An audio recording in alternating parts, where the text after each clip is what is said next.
ओडिशा में भीषण ट्रेन हादसे से पूरा देश दहल उठा है। इस हादसे के बाद से कई सवाल उठ रहे हैं कि आखिर इतना बड़ा हादसा कैसे हुआ। इसी बीच इस ट्रेन हादसे की प्रारंभिक जांच रिपोर्ट सामने आई है, जिसमें एक चौंकाने वाला खुलासा किया गया है। दरअसल प्रारंभिक जांच की रिपोर्ट में यह पता चला है कि दुर्घटनाग्रस्त हुई कोरोमंडल एक्सप्रेस ट्रेन बहनगा बाजार स्टेशन से ठीक पहले मुख्य मार्ग की बजाय लूप लाइन पर चली गई थी।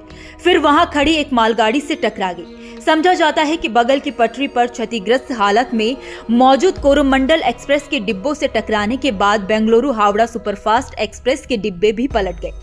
वहीं सूत्रों के अनुसार कोरोमंडल एक्सप्रेस की स्पीड 128 किलोमीटर प्रति घंटा थी, जबकि बेंगलुरु हावड़ा सुपरफास्ट एक्सप्रेस की स्पीड 116 किलोमीटर प्रति घंटा थी। रिपोर्ट रेलवे बोर्ड को सौंपी गई थी। सौंपी गई रिपोर्ट में बताया गया है कि दोनों ट्रेनों में करीब 2000 यात्री सवार थे। हादसे में कम से कम 288 लोगों की मौत हो गई है, जबकि करीब 1000 यात्री घायल हुए हैं। हादसे के चश्मदीद रहे अनुभव दास इसी ट्रेन से सफर कर रहे थे। उन्होंने बताया है कि स्थानीय अधिकारियों और रेल अधिकारियों ने शुरुआत में कहा था कि कोरोमंडल एक्सप्रेस ने मालगाड़ी को टक्कर मार दी। हालांकि रेलवे ने इस तरह की किसी भी दावे की आधिकारिक पुष्टि नहीं की है।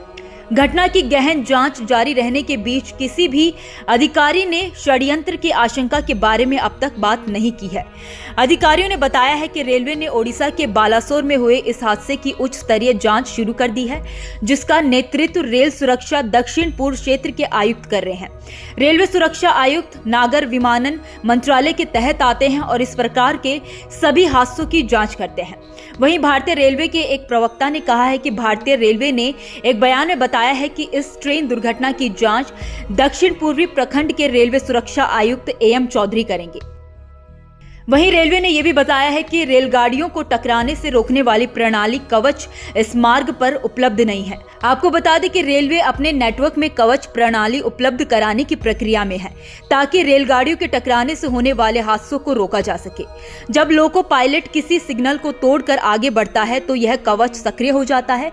सिग्नल की अनदेखी करना रेलगाड़ियों के टकराने का प्रमुख कारण है। यह प्रणाली जब किसी अन्य ट्रेन को उसी मार्ग पर एक निर्धारित दूरी के अंदर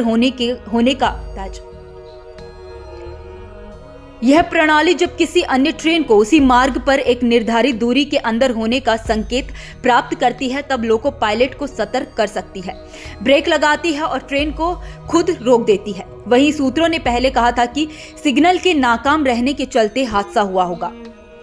हालांकि रेल अधिकारियों ने कहा है कि यह अभी तक स्पष्ट नहीं है कि कोरोमंडल एक्सप्रेस लूप लाइन पर गई थी या नहीं और मालगाड़ी को टक्कर मारी भी थी या नहीं। हालांकि रेल अधिकारियों ने कहा है कि यह अभी तक स्पष्ट नहीं है कि कोरोमंडल एक्सप्रेस लूप लाइन पर गई थी या नहीं और मालगाड़ी को टक्कर मारी थी, या यह पहले पटरी से उतरी और लूप लाइन पर जाने के बाद वहां खड़ी मालगाड़ी को टक्कर मारी। वहीं प्रारंभिक जांच की रिपोर्ट में कहा गया है कि सिग्नल दिया गया था और 12,841 लूप लाइन पर चली गई और मालगाड़ी से टकराई और पटरी से उतर गई। इस बीच 12,864 जो कि हावड़ा सुपरफास्ट एक्सप्रेस थी, मुख्य मार्ग पर सामने आई और इसके 2 डिब्बे पटरी से उतर गए थे तथा पलट गए थे। खैर, इस पूरी खबर को लेकर आपकी क्या राय है, आप हमें कमेंट बॉक्स में जरूर बताइए। वीडियो अगर पसंद आया हो तो वीडियो को लाइक और शेयर करना ना भूलें। बाकी देश दुनिया की तमाम बड़ी अपडेट्स के लिए देखते रहिए न्यूज नेशन का डिजिटल प्लेटफॉर्म। धन्यवाद।